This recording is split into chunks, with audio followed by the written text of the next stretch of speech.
자, 134페이지 가로 4번에 허가 없이 가능한 개발행위라고 돼 있죠. 그 전에 잠깐 말씀드리면은 저번 주에 합격자 발표가 있었죠. 합격자 발표가 있는데 2차 공법이랑 세법이 어렵다고 했었는데 2차 합격률이 31%, 역대 거의 네 번째로 높다던가 그렇습니다. 이 31%라는 건 응시한 사람 전체의 31%가 아니라 2차 시험에 응시한 사람 중에 31%가 합격을 했다라는 뜻입니다. 이 31%가. 그러니까 최종 합격자가 2만 거의 8천 명 정도가 나왔는데 이거의 한 3배수 정도가 2차에 응시를 했다라는 거죠.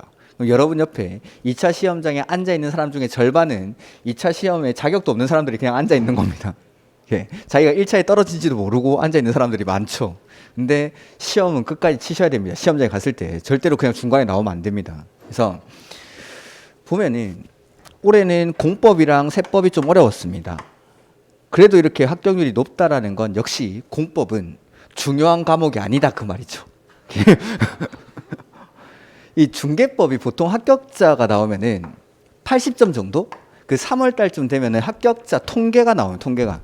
거기 보면은 합격하시는 분들이 중개법 평균이 보통 80점 정도? 공법은 50점 안팎으로 형성이 되는데 올해 같은 경우에는 중개법이 좀 쉽다 보니까 90점 가까이 맞으신 분들이 상당히 많습니다. 중개법을. 근데 중개법이 조금 어렵게 나오면 80점보다 좀 덜 떨어지겠죠? 그럼 쉽게 나올 때, 어렵게 나올 때 점수 상하폭이 한 15점 정도? 많게는 한 20점 정도 차이가 나는 겁니다. 근데 공법은 조금 쉽게 나오면은 평균이 한 55점 정도 나옵니다. 근데 어렵게 나와도 40점 후반대? 즉 상하폭이 별로 크지 않다라는 거죠. 어렵게 나오든 쉽게 나오든 공법은 그냥 50점 안팎으로 이렇게 받는 겁니다. 보통 합격하시는 분들이. 그러니까 공법이 어렵게 나오든 쉽게 나오든 크게 상관이 없더라고요. 합격하는 데는. 중개법을 그 해 난이도에 맞게끔 맞춰주시면은 중개법을 만약에 90점 받았다. 그러면은 나머지 과목은 꽈락만 없으면은 거의 합격하는 그런 시험이었다라는 겁니다. 올해 시험이. 31회 때도 마찬가지였습니다. 31회 때 공법이 조금 어려웠는데 중개법이 쉽게 나오니까 요거 합격률이 좀 높았던 거죠. 근데 작년 같은 경우에는 중개법이 조금 어려웠습니다. 합격률이 확 떨어지죠. 이렇게. 그러니까 공부를 하실 때 중개법을 최대한 80점 이상을 받도록 좀 정확하게 공부를 해주셔야 됩니다. 그렇다고 해서 지금부터 중개법을 잡고 있고 그럴 필요는 없지만 중개법이 상당한 중요한 역할을 한다는 거. 합격을 하는데. 그리고 중개법이 어렵게 나올 때는 민법 내용을 좀 넣습니다. 중개법 안에서 어렵게 내봤자 그게 한계가 있는 겁니다. 그래서 중개법이 어렵게 나오면 무조건 민법 내용을 끌어오게 돼 있습니다.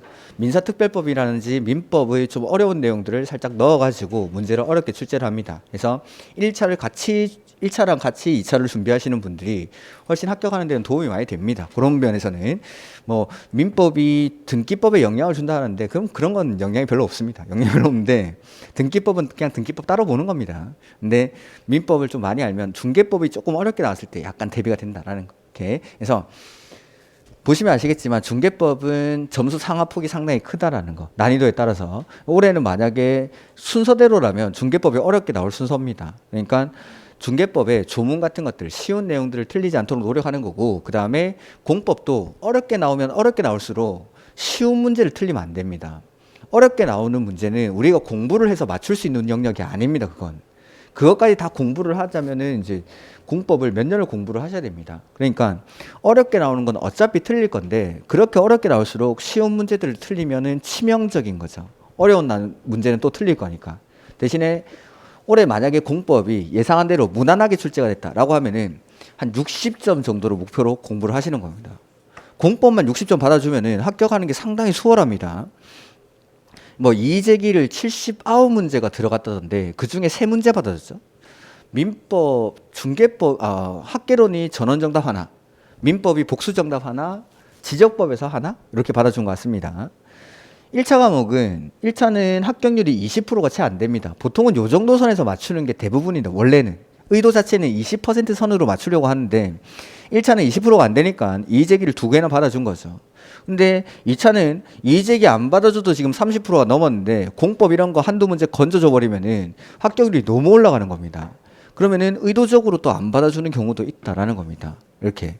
그러니까 사실 공법은 이의제기를 할 만한 문제가 별로 없습니다. 조문을 그대로 복사해가지고 내는 거기 때문에 그냥 그대로 조문에 나온 거 뭐 실무랑 약간 다를 수 있습니다. 근데 실무를 반영하진 않습니다. 시험에서.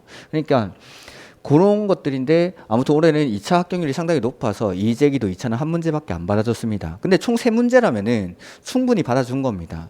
보통은 한 2문제? 그리고 많게 받아주면 한 4문제 정도 받아준다고 생각하시면 됩니다. 이걸 말씀드리는 건 그 이재기를 막 간절히 바라시는 분들, 그분들은 아마 합격선에서 한두 문제 차이로 걸려 있을 겁니다. 많아도 한두 문제, 뭐 2-3문제 정도? 그런 분들의 간절한 마음은 충분히 이해를 하죠. 근데 조금만 노력하면 그 2-3문제 맞출 수 있습니다. 시험장에서 조금 긴장 덜하고 조금 집중하고 하면은 그 2-3문제 아마 실수만 줄였어도 맞출 수 있는 문제였을 겁니다. 그리고 여름에 힘들 때 내가 안 놀고 공부했으면은 그 2문제 맞출 수 있습니다. 그러니까 공부를 한다는 게 1년 동안 공부를 한다는 게 쉬운 일은 아닌데 중간중간에 위기가 오더라도 올해 안에 끝난다는 생각으로 열심히 하십시오. 열심히. 우리는 이의제기에 상관없는 그런 사람들이 되어보도록 하죠.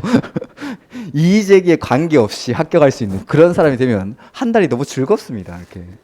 근데 한두 문제 차이로 걸려가지고 한 달 동안 막 긴장하다가 결국에는 안 받아주죠. 그때 그 좌절감은 이루 말할 수 없습니다.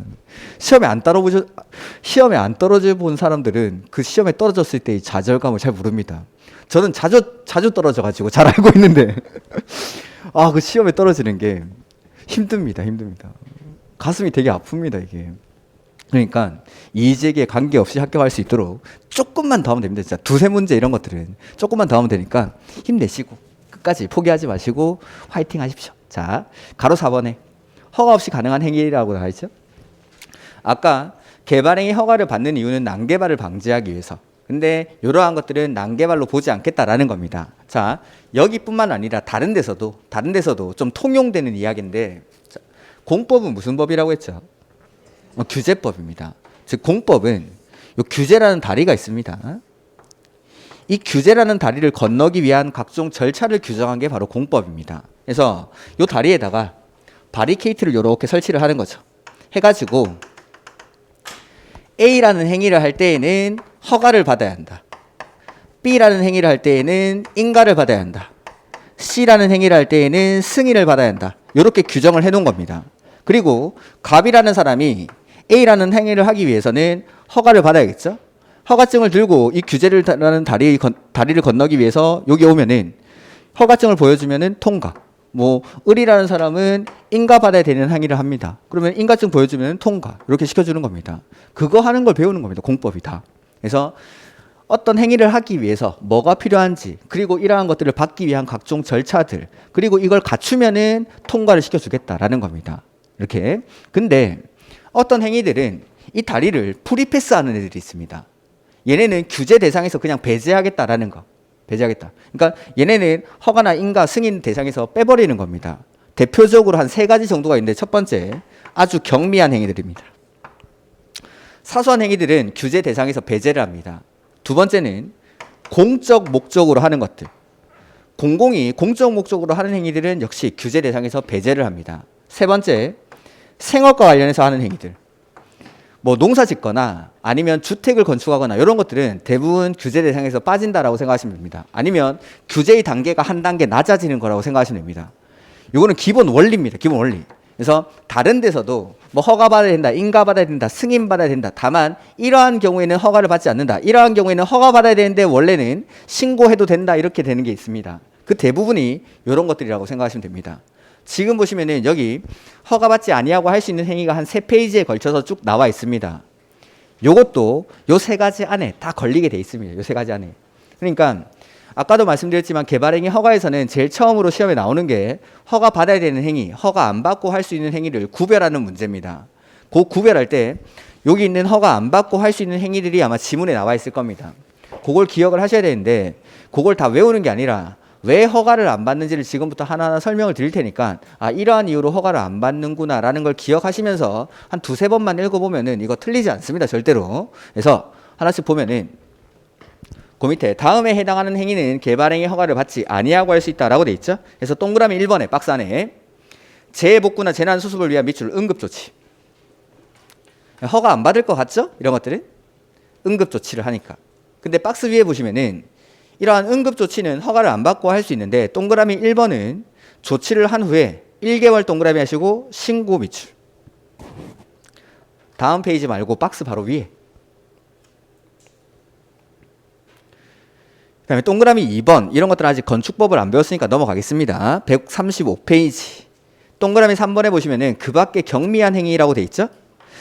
자, 해서 기역 아직 건축법 안 배웠으니까 놔두시고 니은에 공작물의 설치인데 지금부터 뭐 숫자 나와 있는 거 다 버립니다. 숫자 이런 것들은 별 의미가 없는 겁니다. 입법자들이 그냥 이렇게 하자 정한 겁니다. 그러니까 법률적 의미가 없기 때문에 크게 논점이 되는 영역이 아니라서 일단은 놔두시고 나중에 제가 한번 설명을 드릴 겁니다. 니은에 공작물의 설치 보면은 C 녹지, 관리, 농림지역에서 농림어업용 비닐하우스의 설치 농사 짓는 거죠? 생업 관련 행위니까 허가 안 받습니다. 중요한 건 옆에 육상, 어류, 양식장은 제외 거기 비출.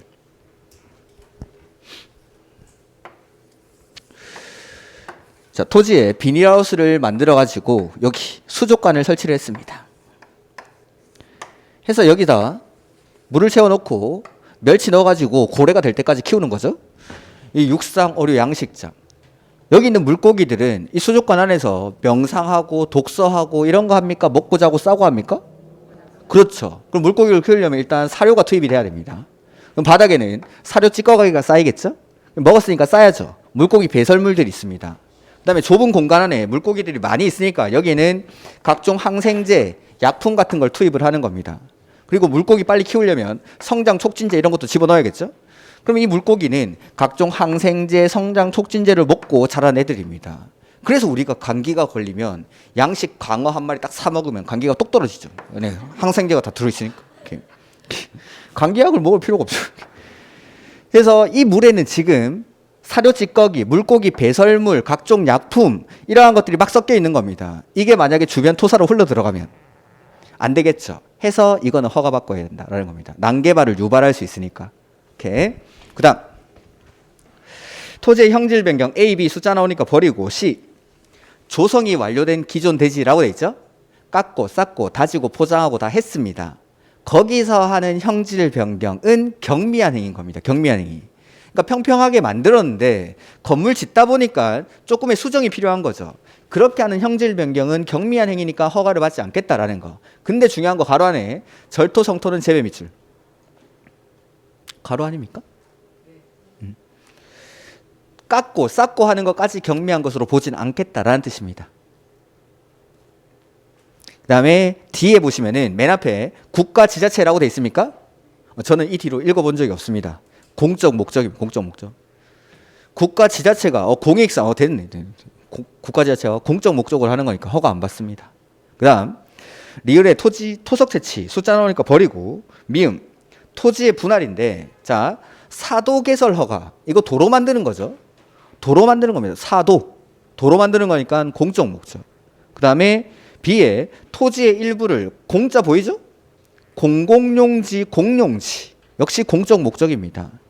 C에 행정재산 중 용도가 폐지되는 부분 이걸 민법에서 우리가 아마 일반재산 이렇게 배울 겁니다. 판례에 보면은 일반재산이라는 게 나오는데 행정재산인데 행정적인 공적 목적이 없어진 재산을 일반재산 예전에는 잡종재산 이렇게 불렀습니다. 민법 판례에 보면 나오는 말들입니다. 이러한 것들 그걸 팔기 위해서 분할하는 건 역시 행정청이 하는 거니까 공적 목적입니다. 그 다음에 D에 토지의 일부가 도시군 계획시설 이 뭐죠? 도시군 계획시설은 기반시설이 관리계획으로 결정되면 도시군 계획시설이라고 하죠. 그럼 기반시설이죠. 기반시설 설치하는 거니까 역시 공적 목적. 공적 목적. 그 다음 아까 토지를 분할할 때 작게 분할할 때 허가를 받는다고 했죠? 그럼 크게 분할할 때는 허가를 안 받아도 될까요? 네. 2. 너비 5m 이하로 이미 분할된 토지의 건축법에 따른 분할 제한 면적 그 뒤에 뭐라고 돼 있죠? 이상 동그라미 이상. 아까 미만일 때는 허가를 받지만 이상으로 크게 분할할 때는 허가를 요하지 않는다라는 거. 그 다음에 물건을 쌓아놓은 행위도 숫자 나오니까 일단 놔두시고 이런 것들. 그래서 숫자 나오는 거 빼버리면은 몇 개 안 됩니다. 그리고 이유 생각하시면서 몇 번 읽어보시면은 절대로 이런 것들은 틀리지 않습니다. 요게 허가 받아야 되는 행위 그리고 허가 안 받고 할 수 있는 행위 요렇게 구분하는 겁니다. 다만 허가 대상 행위라도 도시군 계획 사업에 의하는 경우에는 허가를 요하지 아니한다라는 거. 이렇게 그 밑에 개발행위 허가의 절차가 나오죠. 이 절차는 1, 2월 달에 보도록 하겠습니다. 일단 넘어가고 139페이지 31, 32, 33 성장 관리 계획 보이죠? 최근에 이게 몇 번 나오고 있는데, 자. 성장 관리 계획의 의의는 앞에 용어의 정의에 있을 건데 제가 지금 말로 하죠. 성장 관리 계획이란 성장 관리 계획 구역의 난개발을 방지하고 체계적 개발을 유도하기 위해서 수립하는 계획을 성장 관리 계획이라고 합니다. 그래서 성장 관리 계획이라고 되어 있는데, 자, 이 지역은 앞으로 성장 가능성이 높은 지역입니다. 성장 가능성이. 즉, 성장이 이미 끝난 곳이 아니라 앞으로 성장 가능성이 높은 지역이라서 개발 행위가 앞으로 많이 일어날 것 같습니다. 그러면은 이 지역은 난개발의 가능성도 훨씬 더 높겠죠. 그러면 이 성장을 관리하기 위해서 난개발의 방지와 체계적 개발을 유도하기 위해서 수립하는 계획을 성장 관리 계획 이렇게 부릅니다. 성장 관리 계획. 그러면 성장 관리 계획을 수립할 때에는 성장 관리 계획 구역을 지정을 해야 됩니다. 성장 관리 계획 구역. 지정 대상 지역은 성장이 끝난 곳일까요? 아직 성장이 안 된 곳일까요? 성장이 안 된 곳인데 앞으로 성장 가능성이 높은 지역을 지정을 하는 겁니다. 그러면 성장이 제일 끝났을 것 같은 용도 지역 3개만 불러주시겠습니까? 용도 지역 중에 성장이 왠지 끝났을 것 같은데 3군데만 불러주시겠습니까?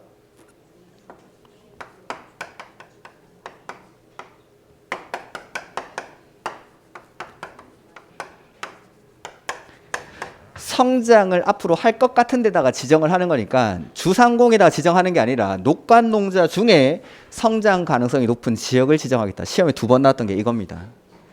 주거지역을 성장관리계획구역으로 지정할 수 없다라는 게 연속 2년 동안 계속 나옵니다.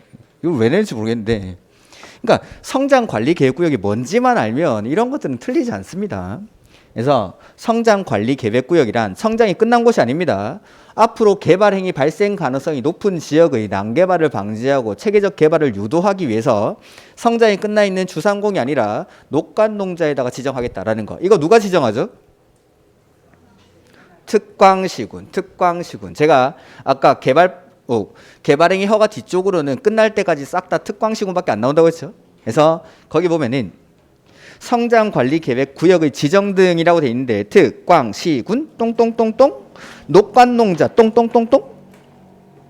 그래서 옆에다가 주상공 X라고 써두셔도 좋겠죠. 주거지역, 상업지역, 공업지역은 지정 대상 지역이 아니다라는 거. 다음의 어느 하나에 해당하는 지역의 전부나 일부에 대해서 성장관리계획구역을 지정할 수 있다 해서 밑에 있는 박스 외우는 거 아닙니다. 성장 가능성이 높은 지역이다라는 겁니다. 여기 이런 것들은 그냥 한번 읽어두시면 됩니다. 보시면 다음, 이러한 성장관리계획구역은 성장관리계획을 수립합니다. 성장관리계획을. 근데 이 성장관리계획구역이라는 건 아까 성장 가능성이 높은 지역이었죠. 개발행위들이 막 이제 시작되려고 하는 지역입니다. 우리가 개발이 시작되는 곳에 수립하는 계획이 하나 더 있었는데, 지구단위 계획. 지구단위 계획은 도시군 계획 수립 대상 지역의 일부에 수립하는 계획인데 그 일부가 개발이 이제 막 시작되는 곳들. 그러니까 지구단위 계획도 성장하는 곳에다가 합리적으로 이용하고 토지용을 합리화하고 기능을 증진시키고 미관을 개선하기 위해서 수립하는 계획이 지구단위 계획. 이것도 앞으로 성장 가능성이 높은 지역인데 난개발을 방지하고 체계적 개발을 유도하기 위해서. 그래서 이 성장관리 계획의 내용이 박스 안에 나오죠? 그거 지구단위 계획 내용이랑 똑같습니다. 그래서 똑같은 건 아니고 비슷합니다. 근데 거의 비슷하니까 지구단위 계획의 내용을 배우고 오면 이건 따로 볼 필요 없습니다. 그래서 이것도 일단 지정 대상 지역만, 주상공이 아니라 녹간농자 중에 성장 가능성이 높은 지역의 난개발을 방지하기 위해서 수립하는 계획이 성장관리계획이다라는 거, 그것만 좀 기억하시면 되겠습니다. 성장관리계획 수립하는 거 누가 하죠? 특광시군. 그리고 성장관리계획 타당성 검토 얼마마다 할까요? 계획 타당성 검토 재검토 나오면 얼마마다 한다고 했죠? 5년. 계획 재검토하는 건 거의 대부분이 5년. 그래서 맨 밑에 5년마다 타당성 검토 재검토한다라고 돼 있죠. 계획 만들고 재검토하는 건 대부분이 5년입니다. 그 다음 옆에 참고에 조그마한 글씨 맨 밑에 보시면은 성장관리계획구역에서 개발행위 또는 건축물의 용도를 변경하려면 뭐에 맞게? 거기도 쭉 밑줄. 이건 옆에 있는 게 아니라 본문에 있어야 되는데 우리 가만 보면은 여기 지구단위 계획구역에서 건물을 건축할 때에는 지구단위 계획에 맞게, 입지 규제 최소구역에서 개발행위 할 때는 입지 규제 최소구역 계획에 맞게, 성장관리 계획 구역에서 건물을 건축할 때는 성장관리 계획에 맞게, 이렇게 해서 지구단위 계획구역, 입지 규제 최소구역, 성장관리 계획 구역은 각각의 계획으로 해당 지역을 규제를 하겠다라는 겁니다. 이렇게. 그다음 옆에 있는 개발행위 허가 제한, 요게 특광시군이 안 하는 유일한 하나입니다. 근데 요거는 1, 2월 달에 하도록 하겠습니다. 일단 넘어가시고 뭘 봐야 되냐면 148페이지.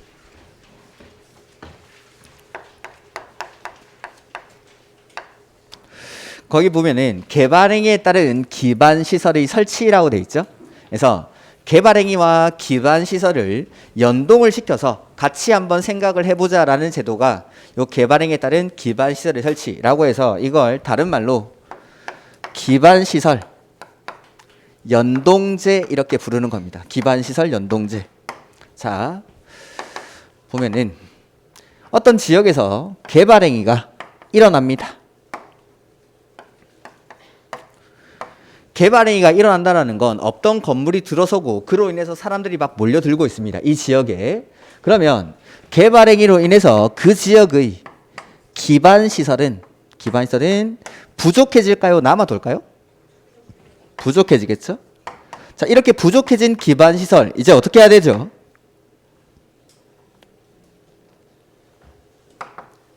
만들어야죠. 기반시설이 부족해지면 만들어야 됩니다. 설치를 해야겠죠?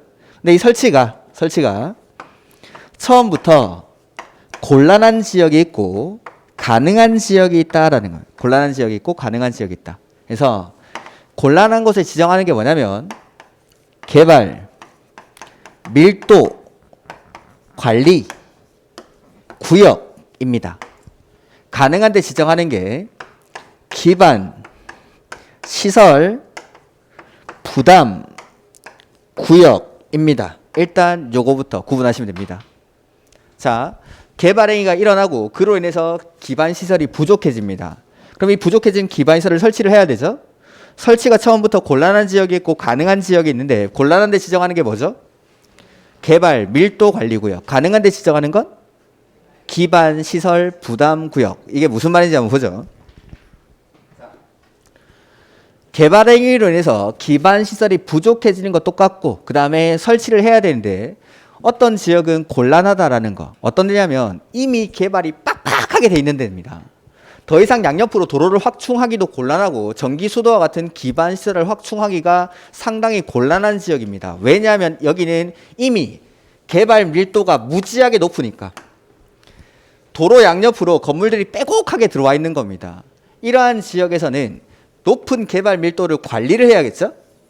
더 이상 개발 행위가 일어나면 안 된다라는 겁니다. 개발 밀도가 너무 높으니까. 그래서 여기서는 이 높은 개발 밀도를 관리하기 위해서 개발 행위를 권장해야 될까요? 억제해야 될까요? 막아야 됩니다. 개발 행위가 더 이상 일어나지 않도록. 개발 행위가 일어나지 않도록 막기 위해서는 행위 제한, 다른 말로 규제를 강화해야 될까요? 완화해야 될까요? 강화합니다. 그런 곳이 바로 개발 밀도 관리구역입니다. 개발 밀도 관리구역. 그러니까 여기는 이미 개발 밀도가 무지하게 높다라는 거죠. 높은 개발 밀도를 관리하기 위해서 개발 행위가 일어나지 않도록 억제를 시킵니다. 그 억제를 하기 위해서 규제를 어떻게 하죠? 강화해서 적용하는 것이 개발 밀도 관리구역이다라는 거. 이거 누가 지정할까요? 특광시군이 개발 밀도가 제일 높을 것 같은 용도 지역 3개만 불러주시겠습니까? 공법 너무 쉽지 않습니까? 이거 이런 데입니다. 예, 이해를 하면은 외울 게 없는데 뭘 외우는지 모르겠네. 개발 밀도 관리구역 보죠. 지정권자 맨 앞에 보니까 특광시군 똥똥똥똥 하시면 되겠죠? 그리고 어디다가 주거, 상업, 공업 지역에 특광시군이 주상공에다가 지정을 합니다. 주상공업지역의 개발 행위로 기반 시설의 처리, 공급 또는 수용 능력이 부족할 것으로 예상되는 지역 중 설치가 어떤 지역이죠? 곤란 동그라미 곤란. 한 지역을 개발 밀도 관리 구역으로 지정할 수 있다라고 돼 있죠. 그 밑에 기준 누가 정하죠? 이건 국장이 해야죠. 기준은 국장, 기준은. 아닙니다. 죄송하지 않습니다. 말 안 하는 사람보다 훨씬 낫습니다. 가만히 있는 사람들 안 됩니다. 합격하실 겁니다. 그래서 특광시군이 지정을 하는데 주상공과 같이 개발 밀도가 높은 곳에다가 그 중에 기반 시설을 더 이상 확충하기가 곤란한 곳, 요런데 지정의 기준은 국장이 정하는데 옆에 상세한 기준이 나오죠? 그건 다음에 보겠습니다. 그 다음에 지정의 절차도 지금은 됐고 다음 페이지 150.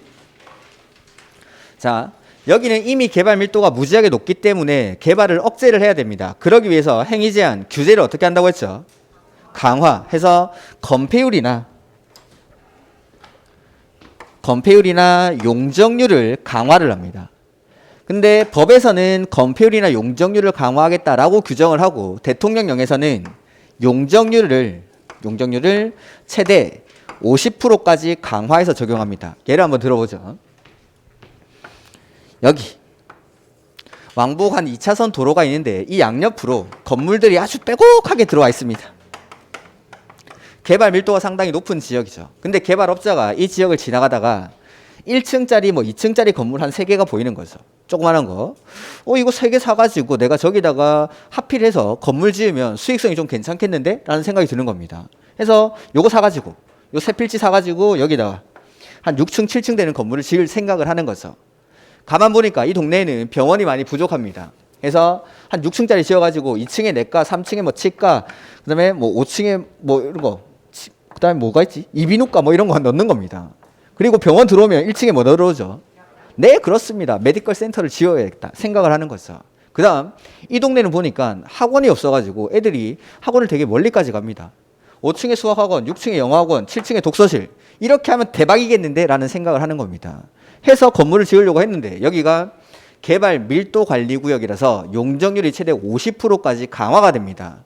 원래 내 계획은 한 7층 정도짜리 건물을 지어야 수익성이 있는데 이걸 반토막을 내는 거죠. 3층, 4층까지밖에 못 짓습니다. 내가 건축주라면 이거 짓습니까? 안 짓습니까? 그런 데가 개발 밀도 관리 구역입니다. 그런 데가. 이런 식으로 개발을 억제를 하면서 높은 개발 밀도를 관리하기 위해서 지정하는 게 개발 밀도 관리 구역이다라는 거. 거기 표가 있죠? 지금 말씀드린 거 거기 싹 다 정리가 되어 있습니다. 거기 표에. 그래서 개발 밀도 관리 구역은 개발 행위로 인해서 부족해진 기반 시설의 설치가 곤란한 지역이기 때문에 개발 밀도를 관리하기 위해서 개발을 억제합니다. 그러기 위해서 건폐율이나 용적률을 강화해서 적용하는 것. 해서 보면은 지정고시의 효과라고 돼 있죠. 특광시 구는 개발 밀도 관리 구역에서는 대통령령으로 정하는 범위에서 건폐율이나 용적률을 어떻게 하죠? 아니 가로 띄워놓고 건폐율이나 용적률을 강화했던 거라고. 강화. 그 대통령령으로 정하는 범위라는 게 가로 안에 용적률을 최대 50%까지 강화해서 적용합니다. 그것도 밑줄 가로 안에. 해서 지금까지 설명드린 내용이 표로 쭉 정리가 되어 있습니다. 그 다음에 기반시설 부담구역. 자, 개발 밀도 관리구역보다는 기반시설 부담구역이 시험에는 훨씬 더 많이 나옵니다. 이게 내용이 많으니까. 자, 개발 행위로 인해서 기반시설이 부족해지고 부족해진 기반시설을 설치해야 되는 것까지는 똑같습니다. 근데 여기는 설치가 어떤 지역이죠? 가능한 지역입니다. 그럼 여기서는 개발 행위를 해도 될까요? 네. 여기는 개발 밀도가 너무 높으니까 개발을 못 하는데 여기는 설치가 가능한 지역이기 때문에 개발 행위를 해도 됩니다. 대신에 개발 행위가 일어나게 되면 기반 시설이 부족해지는 건 똑같죠. 해서 부족해진 기반 시설을 부담을 시키겠다라는 겁니다. 누구한테 부담시키면 좋을까요? 개발 행위 하는 사람한테. 그 사람한테 기반 시설을 부담시키겠다. 즉 여기는 아예 개발을 못 하도록 막는 곳입니다. 개발이 일어나지 않도록 억제하는 곳. 근데 여기는 개발행위가 엄청 일어나는 곳입니다. 개발행위가 엄청 일어나는 곳인데 기반시설이 부족하니까 야 여기서 개발행위 할 때는 돈 내라고 하는 겁니다. 여기는 개발을 아예 못하도록 막는 곳. 여기는 개발행위는 할 수 있지만 돈 내야 되는 곳입니다. 즉 둘 다 제도 자체는 규제를 하는 겁니다. 규제를. 근데 성격이 다른 거죠. 성격이. 요거는 아예 개발 밀도가 이미 높기 때문에 개발 못하도록 막는 곳이라면 여기는 개발행위들이 막 집중되고 있는 곳입니다. 개발행위들이 집중되고 있는데 설치가 가능한 지역이니까 해 대신에 돈 내. 개발행위를 할 수는 있지만 돈을 내야 된다라는 거. 이게 기반시설 부담구역. 이거 누가 지정할까요? 특광시군. 특광시군. 어렵습니까? 특광시군. 그 닉네임을 특광시군 이런 걸로 바꾸는 것도 좋을 것 같은데. 특광시군. 해서 특광시군이 기반시설 부담구역을 지정합니다. 그 다음 여기는 개발행위 할 수 있다라고 했죠. 그리고 여기는 다른 지역보다 개발행위가 많이 일어나는 곳입니다. 그러니까 기반시설이 현격하게 부족해지고 돈 내라고 하는 거죠. 그러면 개발행위가 일어나기 위해서는 이 지역은 기반시설 부담구역의 지정 대상 지역은 규제가 완화되는 곳일까요? 강화되는 곳일까요? 완화가 되고 있으니까 개발행위가 일어나고 여기서 개발행위가 막 일어나고 있으니까 돈 내라고 하는 겁니다. 여기는 이미 개발 밀도가 높은 주상공에다가 지정한다면 여기는 이제 막 개발행위들이 일어나고 있는 곳 이런 데다가 지정을 합니다. 해서 보죠. 지정권자 및 지정 대상이라고 해서 누가 지정하죠? 특광시군은 다음의 어느 하나에 해당하는 지역에 대해서 기반시설 부담구역으로 지정하여야 한다라고 해서 그 뒤에 놔두시고 밑에 박스에 보시면은 이 법 또는 다른 법령의 제정, 개정으로 인해서 행위 제한이 어떻게 되죠? 완화 동그라미. 그 뒤에 해제도 동그라미. 완화되거나 해제가 됨으로 인해서 개발행위들이 집중되고 있고 이러한 지역에서 개발행위 할 때는 돈 내야 된다라는 겁니다. 2번 니은에 이 법 또는 다른 법령에 따라 지정된 용도 지역 등이 변경되거나 해제되어 행위 제한이 어떻게 되죠? 완화되는 완화 동그라미. 그 다음에 디귿의 A 해당 지역의 전년도 미출 개발행위 허가 건수 가 전전년도 개발행위 허가 건수보다 20% 이상 증가한 지역 20% 이런 거 동그라미 치는 거 아닙니다. 또 쳤죠. 자, 전년도 개발행위 허가 건수가 100건이었는데 전년도 개발행위 허가 건수는 130건 이렇게 20% 이상 증가했습니다. 그만큼 여기는 개발행위들이 많이 일어나고 있는 지역입니다. 많이 일어나고 있는 지역이니까 기반 시설이 부족해질 테고 이거 개발행위 할 때는 돈 내라고 하는 겁니다. 그 밑에 해당 지역의 인구 증가율 매출 그 지역에 속하는 특광시군의 인구 증가율보다 역시 20% 동그라미 치면 큰일 나고 증가하는 지역 매출 개발행위가 집중되고 있고 인구가 막 증가하고 있는 지역입니다. 이러한 지역에서는 개발행위 돈 내고 하더라도 그만큼 이익이 더 크니까 그걸 감수를 하고 여기서 개발행위를 하겠다라는 거죠. 일종의 개발이익 환수라고 생각하시면 됩니다. 이렇게 그래서 이러한 지역이 지정 대상 지역이다라는 거. 그 다음에 뭐 지정고시 이런 거 됐고 그 다음 이 기반시설 부담구역이 지정되고 나면 여기서 개발행위 할 때는 돈 내야 됩니다. 돈을 부과하기 위해서 계획을 하나 만드는데 그게 기반시설 설치 계획이라는 걸 수립합니다. 이거 누가 수립할까요? 특광시군. 1년 안에 수립을 해야 돼요. 1년 안에. 요 기반시설 설치 계획에는 어떤 내용이 들어가냐면 해당 기반시설 부담구역 안에 설치가 필요한 기반시설들이 어떤 게 있는지가 쫙 들어갑니다. 여기. 그리고 그 설치가 필요한 기반시설들 중에 어떤 걸 먼저 설치해야 되는지 이런 것들이 들어갑니다. 사실은 요 계획 말고 계획이 하나 더 있습니다. 기반시설 부담계획이라는 게 있습니다. 자, 설치 계획 안에는 거기 박스 안에 보면 제가 말씀드린 내용이 나와 있죠. 설치가 필요한 기반시설의 종류 그리고 설치 우선순위 이렇게 이런 것들을 정하고 이러한 기반시설을 설치하는데 돈이 얼마나 들어가는지 그런 것들이 기반시설 부담계획이라는 거에 들어갑니다. 그건 아직 시험에 안 나왔으니까 됐습니다. 이렇게 해서 설치 계획을 수립하겠다라는 거. 그래서 보면은 특광시군은 기반시설 부담구역이 지정되면 다음에 정하는 바에 따라 설치 계획을 수립하여야 하며 그 뒤에 밑줄하죠. 이를 관리계획에 반영. 시험에 2번 나왔습니다. 이게. 이를 관리계획에 반영해야 한다. 그 다음에 니은의 수립시 고려사항 이런 거 됐고 디귿 거기 보면 해제 보입니까? 디귿에? 그러면 또 나와야 되는 말이 뭐죠? 다음날. 그래서 기반시설 부담구역 지정고시로부터 1년이 되는 날까지 설치 계획을 수립하지 아니하면 1년 동그라미 다음날 미출 해제된 것으로 본다. 그 다음에 기준 누가 정하죠? 네, 국장 기준은 국장. 그래서 상세 기준은 제가 다음에 볼 겁니다. 그 다음에 가로 2번에 다음 페이지 152페이지 자, 이런 기반시설 부담구역으로 지정된 지역에서 개발행위를 할 때는 돈 내야 되는데 모든 개발행위에다가 비용을 부과하는 건 아닙니다. 모든 개발행위가 아니라 동그라미 1번에 부과대상 건축행위라고 돼 있죠? 두 번째 줄 200제곱미터 동그라미. 여기 200제곱미터 가로 비워놓고 다음에 들어갈 숫자는 그런 거 나온 적도 있습니다. 유치하죠.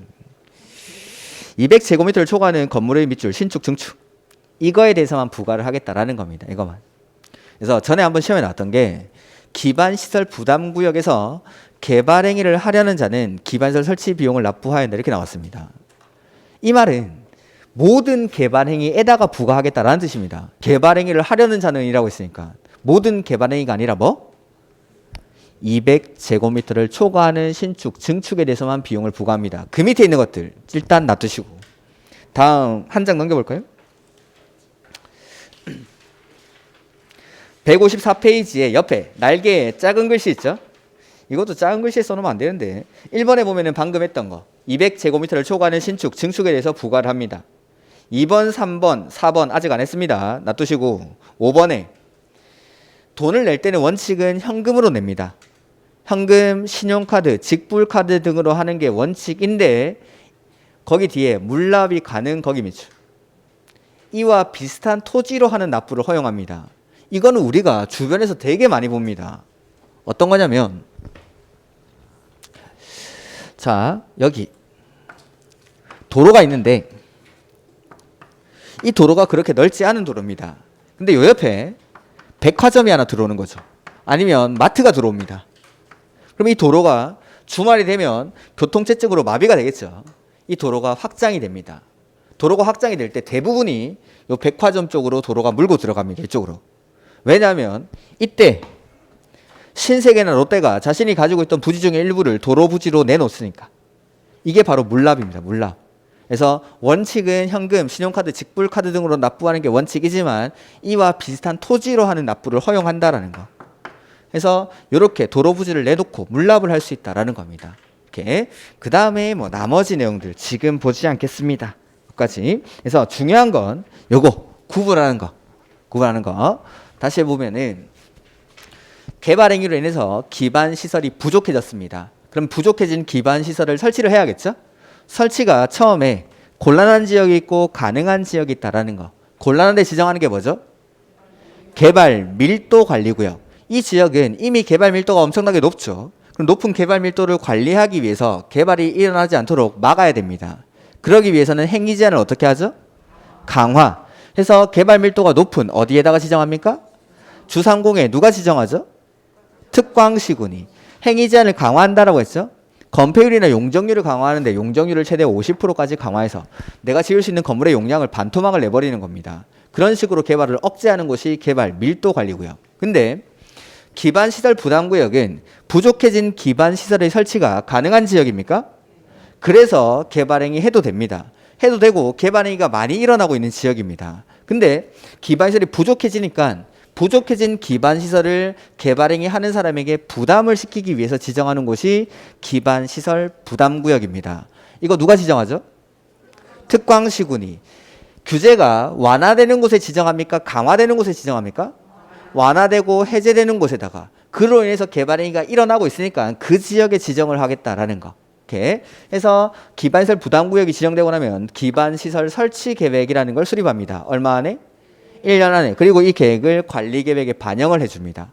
반영을. 그 다음에 모든 개발행위에다가 비용을 부과하는 건 아니고 200제곱미터를 초과하는 신축, 증축에 대해서만 비용을 부과합니다.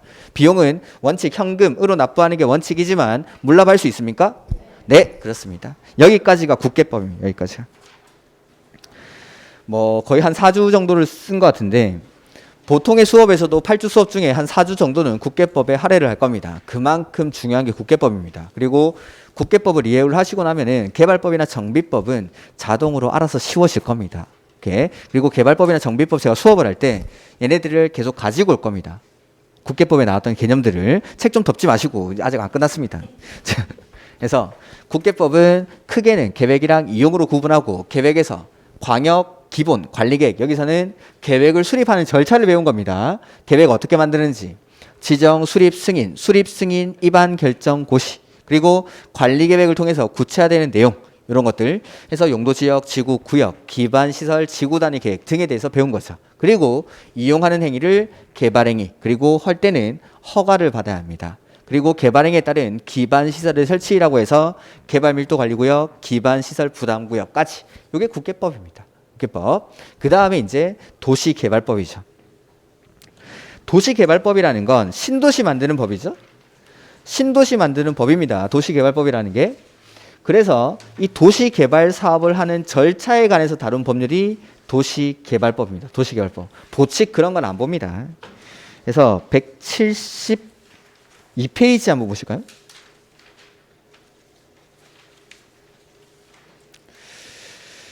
(172페이지에) 보시면은 거기 도시개발 사업의 절차라고 돼 있죠. 제가 그걸 지금부터 여기다가 한번 옮겨 보겠습니다.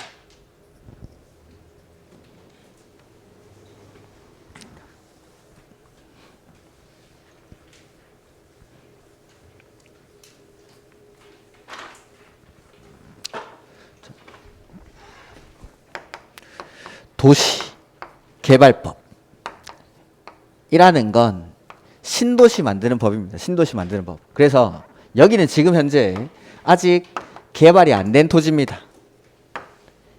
이런 저푸른 초원을 그림 같은 집을 짓는 건 아니고 그 전 단계인 이런 네모 반듯한 택지를 조성하는 것까지가 개발법이 하는 역할이다라는 거. 이렇게 요게 도시개발법. 신도시를 만들기 위한 택지를 조성하는 게 개발법이 하는 역할입니다. 이러한 토지를 이렇게 만들 때에는 방식이 크게 두 가지가 있는데 그거 조금 이따가 보여드리겠습니다. 자, 도시개발법은 도시개발 사업을 하는 절차에 관해서 다룬 법률인데 도시개발 사업 역시 도시군 계획 사업입니까? 도시군 계획 사업이 뭐죠? 시설 사업, 개발 사업, 정비 사업 오늘만 해도 여러 번 물어본 것 같은데 도시개발 사업 역시 도시군 계획 사업입니다. 그러면 제가 아까 도시군 계획 사업을 할 때는 맨 처음에 뭐 한다고 했죠? 계획 만듭니다. 계획 사업은 계획 만들고 합니다. 계획 만들고. 그래서 아까 시설 사업 할 때 맨 처음에 무슨 계획 만들었죠? 그렇죠, 그렇죠. 단계별 집행 계획. 시설 사업을 할 때에는 맨 처음에 단계별 집행 계획이라는 걸 수립을 했습니다. 그 다음에 뭐 했죠? 사업을 누가 할지 시행자를 정했죠? 시행자가 정해지고 나면 시행자가 만드는 계획이 하나 있었는데 실시계획. 그리고 실시계획은 시행자가 만들었으니까 뭐 받아야 되죠? 인가받고 고시를 합니다. 그리고 나서 사업을 실시를 합니다. 그리고 나서 공사가 완료되면 준공검사를 받으면 되겠죠? 똑같이 한다고 했습니다. 자, 도시개발 사업을 할 때도 맨 처음에는 계획을 만듭니다. 우리 책에는 지금 안 나와 있는데 거기 안 나와 있는 거지 계획을 안 만드는 게 아니면 나중에 나올 겁니다. 도시개발 사업을 할 때는 개발계획이라는 걸 수립합니다. 개발계획. 시설 사업 할 때는 단계별 집행계획이라는 걸 수립하고 도시개발 사업을 할 때는 개발계획을 수립합니다. 참고로 정비 사업을 할 때는 정비계획을 당연히 수립하겠죠. 이렇게 해서 개발계획을 수립하고 나면 뭘 하냐면 사업을 어디서 할지를 정합니다. 그게 구역의 지정입니다. 구역의 지정. 구역 지정하고 나서 이제 사업을 누가 할지를 정하면 되겠죠. 그게 시행자 지정. 시행자가 정해지고 나면 시행자 계획 하나 만들어야 되죠. 실시계획. 실시계획은 방금 누가 만들었죠? 그래서 이거 확인받아야겠죠. 인가받고 고시합니다. 그리고 나면 인가받은 대로 사업을 실시를 하는데, 자, 도시개발 사업은 이런 모양의 토지를 이렇게 바꿀 때 방법이 크게는 두 가지가 있습니다. 하나는 수용 방식으로 택지를 조성할 수 있습니다. 수용 방식. 우리 아까 수용 배웠죠? 수용할 때 무슨 법 준용한다고 했죠? 공지법. 그래서 여기서도 공지법을 준용합니다. 그 다음 환지 방식이라는 게 있습니다. 환지 방식. 이 환자가 교환할 때 그 환자입니다. 땅을 바꿔주겠다라는 겁니다. 여기 있던 원래 토지 소유자들한테 이렇게 네모 반듯하게 정리해가지고 정리된 토지로 바꿔주는 방식, 이걸 환지 방식이라고 합니다. 그 다음에 하나 더 있는데 수용이랑 환지를 섞어서 할 수 있습니다. 그걸 혼용 방식이라고 합니다. 근데 어쨌든 수용이나 환지 중에 하나를 택해서 사업을 하는 겁니다. 그리고 공사가 완료되면 마지막에 준공검사를 받습니다. 준공검사를. 똑같죠. 똑같죠. 이게 그대로 개발법의 목차입니다. 예. 그러면 개발법은 체계, 순서가 개발계획, 구역지정, 시행자지정, 실시계획, 수용, 환지 이런 순서로 나오는 겁니다. 마지막에 준공검사까지. 이렇게 순서대로 쭉 책이 구성되어 있습니다. 근데 저희는 이제 수업을 할 때 개발계획을 먼저 수립한다라고 수업을 합니다. 근데 실제에서는 이게 이 단계가 거의 합쳐져서 동시에 이루어집니다. 조문에도 그렇게 써져 있습니다. 그래서 우리 책은 조문을 그대로 반영해가지고 조문 순서대로 써놨는데 저는 수업의 편의를 위해서 개발 계획을 먼저 설명드리고 구역 지정 이렇게 설명드릴 겁니다. 조문도 해석하기로 개발 계획을 먼저 수립한다라고 해석을 합니다. 우리 책의 순서랑은 약간 다르지만 설명의 편의를 위해서 이렇게 하는 거고 실무에서는 거의 뭐 동시에 이루어지긴 합니다. 요게. 근데 요 도시개발 사업이랑 요 시설 사업을 하는 절차랑 제가 똑같다고 했죠. 근데 뭔가 차이가 있지 않습니까? 그렇죠. 구역 지정. 구역 지정. 그러면 요 시설 사업을 할 때는 구역 지정이라는 건 어디서 사업할지를 정하는 거죠. 시설 사업할 때는 도로를 어디에 설치할지 그런 거 안 정해도 됩니까? 정해야겠죠. 그럼 어딘가에 숨어 있다 그 말입니다. 어딘가에. 자, 우리가 아까 도로, 전기, 수도 같은 것들을 기반 시설이라고 불렀죠. 근데 이 기반 시설을 바로 설치할 수는 없고 뭐 해야 되죠? 관리 계획으로 결정을 해야 됩니다. 그러면 이제 도시군 계획 시설로 바뀌고 나서 이제 단계별 집행 계획을 수립하는 거죠. 근데 이렇게 관리 계획을 결정, 고시하고 나면은 작성해야 되는 게 뭐 하나 있었는데. 지형 도면, 지형 도면. 관리 계획으로 결정된 내용은 지적이 표시된 지형 도면 위에다가 표시를 합니다. 도로를 여기서부터 여기까지 설치하자라고 이미 지도 위에다가 그려놨습니다. 시설 사업을 하기 이전에 관리 계획이 결정되고 나서, 즉 사업을 하기 이전에 관리계획 결정 단계에서 이미 사업을 어디서 할지가 정해졌으니까 여기서는 따로 구역 지정을 할 필요가 없다라는 거. 근데 도시개발 사업 할 때는 당연히 사업을 어디서 할지를 정해야 됩니다. 그 절차가 들어가고 나머지는 똑같다라는 거. 이렇게. 그다음 도시개발법은 총 6문제가 나오는데 문제 여기 하나, 여기 하나, 여기 하나, 여기 하나 이렇게 나옵니다.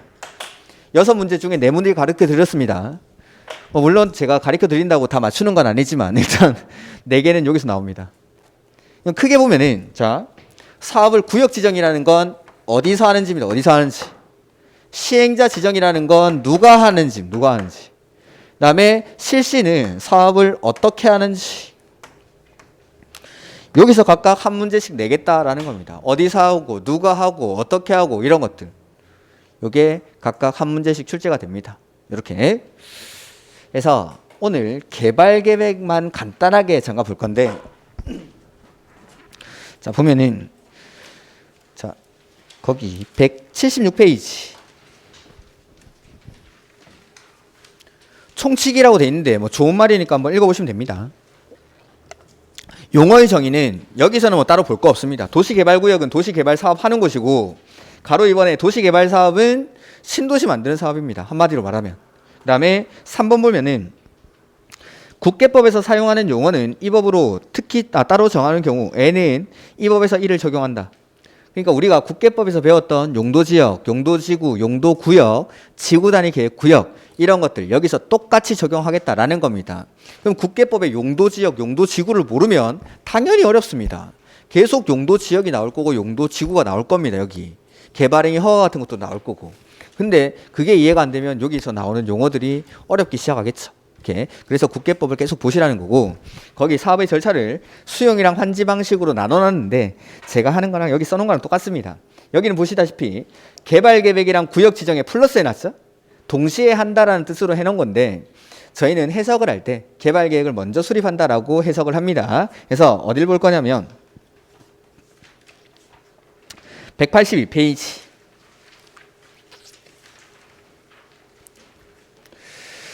개발 계획이라고 돼 있고, 개발 계획의 수립 및 변경이라고 돼 있죠. 자, 수립권자라고 돼 있는데 원칙 거기 맨 앞에 지정권자 동그라미. 우리가 그 국계법에서는 권한자들이 뭐 여러 명 있었죠. 특광시군도 있었고, 시도 대도시도 있었고, 국장이 하는 경우도 있고, 국장이나 도지사가 하는 경우도 있고, 시 도지사나 시장 군수가 공동으로 하는 경우도 있고, 뭐 여러 가지 있었습니다. 사실 뭐 여러 가지가 아니고 몇 개 안 되지만 아무튼 국계법에서는 몇 명이 있었는데 일단 여기서부터는 권한자가 쉽습니다. 도시개발법에서는 방금 동그라미 친 사람 누구죠? 그 사람이 다 합니다. 지정권자가. 지금부터 문제. 개발계획 누가 수립하죠? 크게 말하십시오. 지정권자. 구역 지정은 누가 하죠? 지정권자. 시행자 지정 누가 할까요? 이 시행자에 보면 조합이라는 게 나옵니다. 조합을 설립하려면 조합 설립 인가를 받아야 됩니다. 조합 설립 인가 누구한테 신청할까요? 실시계획 인가는 누가 할까요? 트러스트미. 크게 말하십시오. 크게. 지정권자. 그 다음에 수용 방식으로 할 때에는 토지 상환채권이라는 걸 발행할 수 있습니다. 토지 상환채권을 발행할 때도 승인을 받아야 됩니다. 누구한테 받을까요? 공사가 끝나고 나면 준공검사 받아야 됩니다. 누구한테 할까요? 네, 그렇습니다. 지정권자가 다 합니다. 이제 쉽죠? 지정권자가 다 합니다. 지정권자가 이걸 3월 달부터 세뇌를 시키니까 계속 틀려서 안 되겠습니다. 이제 처음부터. 개발법에서는 뭐 누가 합니까 하면 다 지정권자입니다. 참고로 정비법에서는 시장, 군수 등이라는 사람이 다 합니다. 국계법의 권한자 몇 개만 기억하시면은 개발법은 싹 다 지정권자, 정비법은 싹 다 시장, 군수 등입니다. 별거 없습니다. 특광시군 때문에 미칠 일도 없고 이렇게 시장, 군수 등. 이 사실 말하면 시장, 군수, 구청장을 말하는 겁니다. 이게 정비 사업의 사업비가 얼마 정도 되는지 아십니까? 뭐 온천 2구역, 온천 4구역 뭐 이런데 정비 사업 하고 있죠. 그런데 사업비가 몇 천억씩 됩니다. 몇 천억씩. 조 단위가 되는 경우도 있고 그걸 인허가권을 누가 가지고 있냐면 구청장이에요. 구청장. 동네 구청장, 진구청장이 정비 사업의 인허가권을 다 들고 있는 겁니다. 몇 천억짜리 사업을. 엄청나게 힘이 큰 사람이에요. 그 사람. 별거 아닌 것 같이 보였어도 대단한 사람이죠. 그래서 죽도록 그렇게 선거에 열심히 하겠죠. 이권이 많이 개입되니까. 그래서 개발계획은 지정권자가 수립합니다. 해서 보면 지정권자는 도시개발구역을 거기 지정하려면이라고 돼 있죠. 그러니까 조문에 지정하려면이라고 돼 있으니까 저희는 이제 수업할 때 해석하기로 구역을 지정하기 전에 개발계획을 수립한다라고 설명을 드립니다. 다만 실제에서는 거의 동시에 이루어진다라고 생각하셔도 되는데 우리는 어차피 시험 치는 거니까 하려면 개발계획을 수립한다. 그래서 개발계획은 원칙 구역을 지정하기 전에 개발계획을 수립하는 겁니다. 지정하기 전에. 근데 예외적으로 구역을 지정하고 나서 계획을 수립하는 경우가 있다라는 거. 즉 순서를 바꾸는 겁니다. 원래는 개발계획 수립하고 나서 구역 지정하는데 구역을 먼저 지정하고 개발계획을 수립하는 경우가 있다라는 거. 해서 그 밑에 예외라고 돼 있죠. 첫 번째 개발계획을 공모 거기 밑줄. 이게 1번. 자, 저도 이렇게 여러 군데를 돌아다니고 있습니다. 뭐 부산, 대구, 서울 막 이렇게 돌아다니는데 지하철역에서 내리면 그 역의 이름을 안 보면 여기가 대구인지 서울인지 부산인지 구분이 안 갑니다. 어차피 다 똑같이 생겼으니까. 그러니까 신도시를 개발할 때 행정청 주도의 사업을 하다 보니까 너무 신도시들이 천편일률적이다라는 거. 그래서 창의적이고 이런 도시를 만들기 위해서 개발 계획을 공모하는 경우가 있습니다.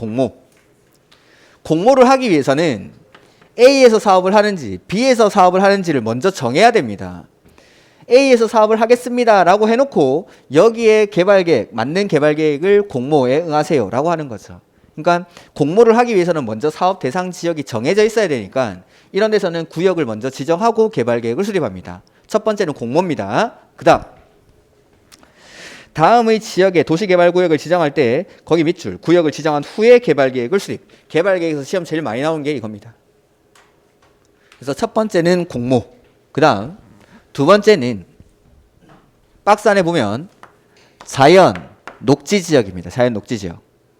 그 다음에 생산 녹지 지역입니다. 그 다음에 도시 외의 지역입니다. 도시 외의 지역 어디죠?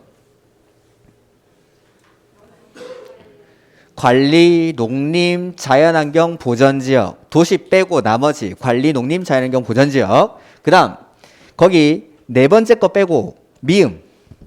해당 도시개발구역으로 지정하려는 지역에 포함된 주거지역, 상업지역, 공업지역의 면적이 전체 도시개발구역 면적의 30% 이하인 지역.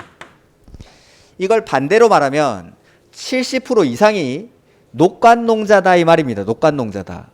주상공이 30% 미만이니까 이하니까 나머지는 녹간농자다 이런 말. 그럼 여기 공통점이 뭐죠? 자연녹지, 생산녹지, 도시 외의 지역 그리고 주상공의 면적이 30% 이하인 지역이라는 말은 개발이 되어 있는 곳 같습니까? 아직 개발이 안 된 곳 같습니까? 앞으로 이걸 묶어서 제가 미개발 지역이라고 하겠습니다. 미개발 지역. 수업을 하고 있는데 갑자기 핸드폰에 문자가 하나 오는 겁니다. 스팸 문자인 줄 알고 봤더니만 이게 청와대 고위 관계자가 나한테 실수로 문자를 보냈습니다. 부산 인근에 이런 지역에다가 지금 신도시 만드는 계획을 발표를 할 겁니다.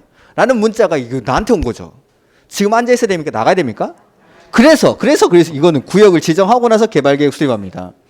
이렇게 개발이 안 돼 있는 땅들은 지금 현재의 가격은 낮겠죠. 그러면은 개발 계획을 수립하면서 구역을 지정한다라는 소문이 돌게 되면은 투기 세력들이 유입될 가능성이 높은 겁니다. 그러니까 이러한 지역들은 구역을 지정을 해놓고 개발 계획을 수립하겠다라는 거. 투기를 방지하기 위해서. 그러니까 최근에 만들어진 3기 신도시 이런 거 발표할 때 보면은 국장, 경기도지사, 서울시장, 그다음에 남양주시장, 과천시장 이렇게 쭉 앉아가지고 지도를 펴놓습니다. 그리고 나서 언젠가 그 예고도 없이 갑자기 뉴스 속보하면서 여기 신도시 만듭니다 라고 발표하죠. 그리고 나서 그날 바로 거기를 토지거래 허가구역으로 묶어버립니다. 그래야 투기 세력이 유입이 안 되니까. 이렇게 그 다음에 마지막에 하나 남았죠. 국장이 국가 균형 발전을 위해서 관계 중앙행정기관의 장과 협의해서 지정하는 곳입니다. 국가 균형 발전의 미출.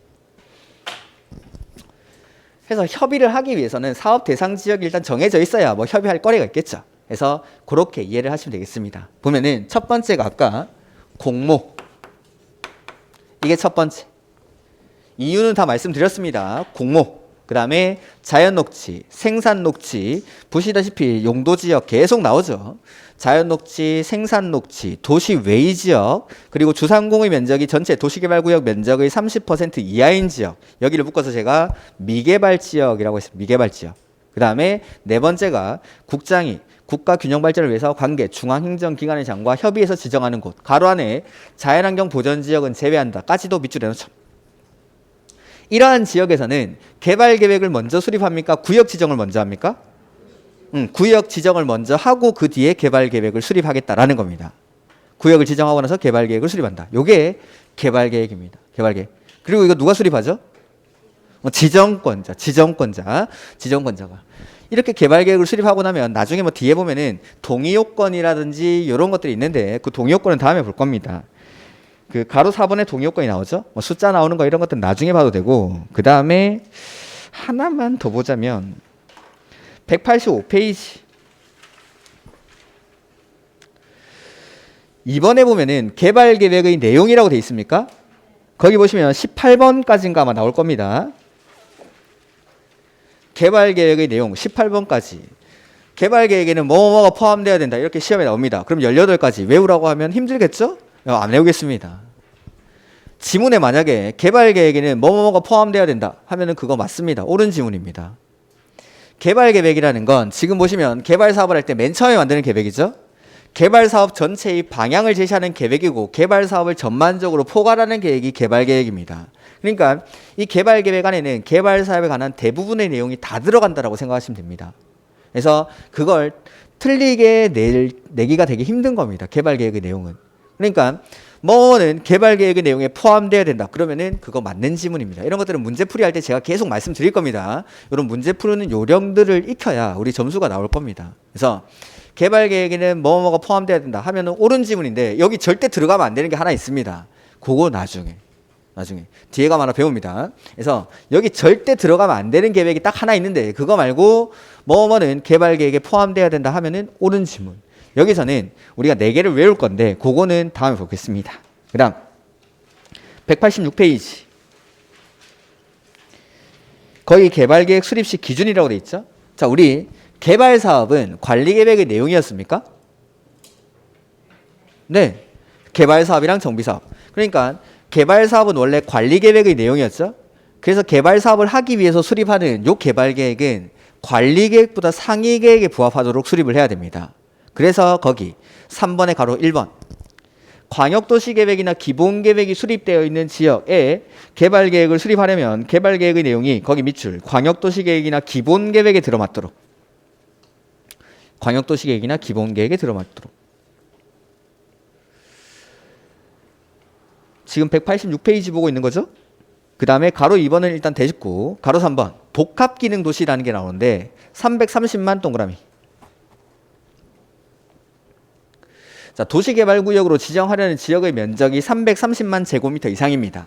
자, 신도시를 만드는데 여기를 주거기능 위주로 만들어 놓은 거죠. 그렇게 신도시를 하나 만들고 나니까 사람들이 아침이 되면 다 출근을 합니다.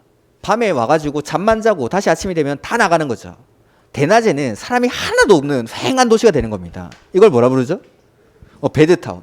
그런 걸 방지하기 위해서 면적이 330만 제곱미터 이상이 될 때에는 요 개발 계획 안에 주거 기능뿐만 아니라 교육, 생산, 유통, 위락 등의 기능이 서로 조화를 이루도록 노력을 해야 된다라는 거입니다. 그게 복합 기능을 갖춘 도시로 만들기 위해서 노력을 해라. 배드타운을 방지하는 겁니다. 요게 개발 계획의 내용입니다. 그래서 암기해야 되는 게 몇 가지 있는데 그거는 제가 뺐습니다. 이렇게 개발 계획을 수립하고 나면 구역을 지정한다는 거. 이건 시험 문제입니다. 무조건. 그래서 다음 주에 요 이유로 보도록 하겠습니다. 구역 지정 이후부터. 자, 오늘 수고 많으셨고 다음 주에 뵙도록 하겠습니다. 수고하셨습니다.